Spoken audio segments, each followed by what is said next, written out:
You don't confess because you're guilty. You confess when your mind gives up.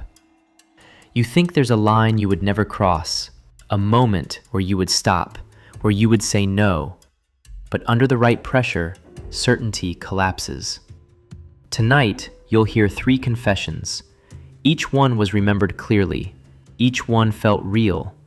But only one of them actually happened. Welcome to Trublur. Every episode, you hear 3 unbelievable stories. 2 of them are fiction. 1 of them is real. Listen carefully. Pay attention to the details, because by the end of this video, you won't just question these confessions.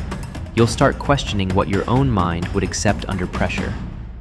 The first confession didn't come from fear. It came from relief. Story 1. The confession he clearly remembers.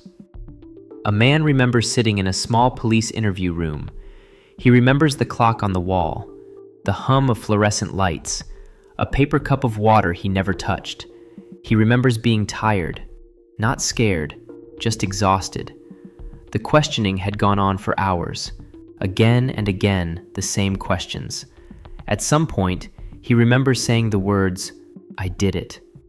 He remembers the relief that followed, like the room finally exhaled, like the pressure lifted. Years later, after the case was closed, he requested the interrogation records.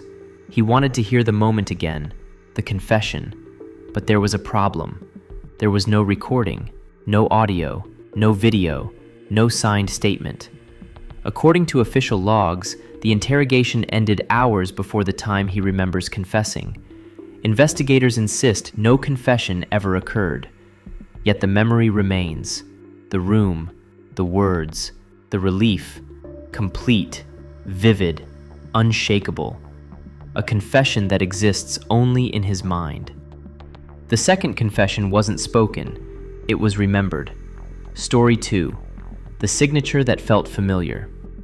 A woman believes she confessed to a financial crime.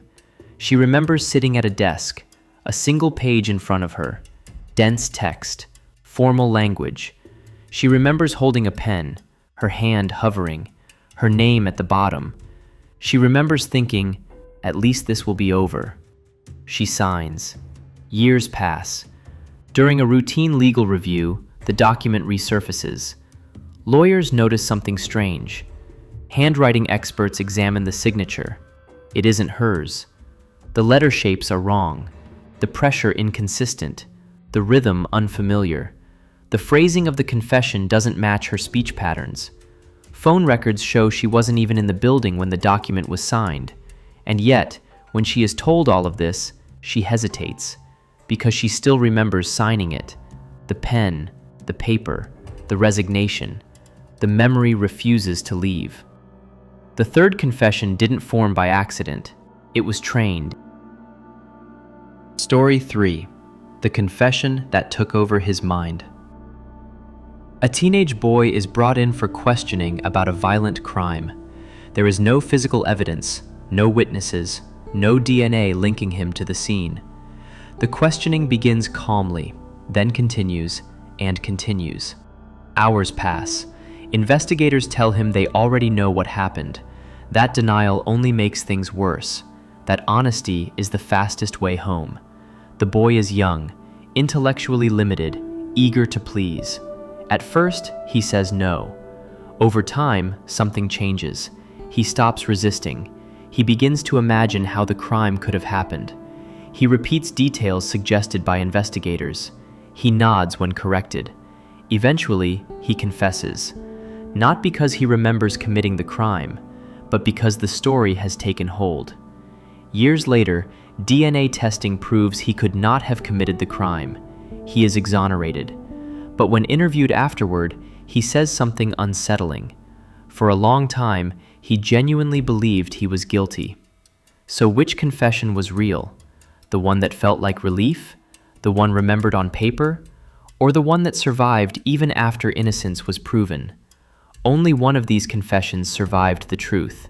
The others didn't.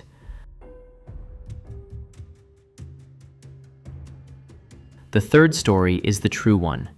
This was the case of Brendan Dassey, a real interrogation, a real confession, and a real example of how guilt can be learned instead of remembered. There was no physical evidence, no DNA linking him to the crime, no independent witnesses. What existed was pressure, hours of questioning, repeated suggestions, corrections when his answers didn't fit the story, approval when they did. Over time, his confidence grew, not because the confession was true, but because it was reinforced. Later, DNA testing proved he could not have committed the crime. He was exonerated. But the most unsettling part is what happened before that. For a long time, he genuinely believed he was guilty. Not because he remembered committing the crime, but because his mind accepted the story under pressure. And exactly that detail is what makes this case undeniable. False memories can feel real. False confessions can sound convincing. But reality leaves traces. And when those traces are missing, only one explanation remains. The confession wasn't discovered, it was created. The worrisome part is not that this happened to him. It's that the same mechanisms exist in everyone.